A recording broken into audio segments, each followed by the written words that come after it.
bila 10 tahun tu ada bintang kecil tu benang.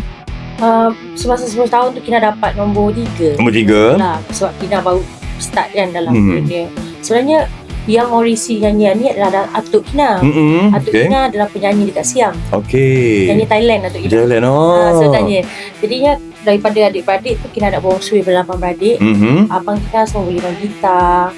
Semua pun bawa motor-motor berkuasa tinggi kan. Kita pun minat lah ke arah tu. Jadi diorang semua tak ada seorang pun yang jadi penyanyi. Tetapi kakak Kina pernah diberi tawaran dulu untuk menyanyi di satu syarikat rakaman, tapi dia melanjutkan pelajaran dekat Universiti Malaya. Dah kuburkan tak nak jadi penyanyi lah. Jadi Kina pun dulu masa habis belajar dekat college tu, Kina ambil setiausaha. Lari sikit pun tak habis teman tumpet. Jadi lari sikit daripada Kina punya kos belajar dulu. Kina kata dekat kakak, mungkin aku yang pergi kot, macam tu lah. Jadi itu yang Kina pergi ke dalam bidang seni suara ni. Okey juga.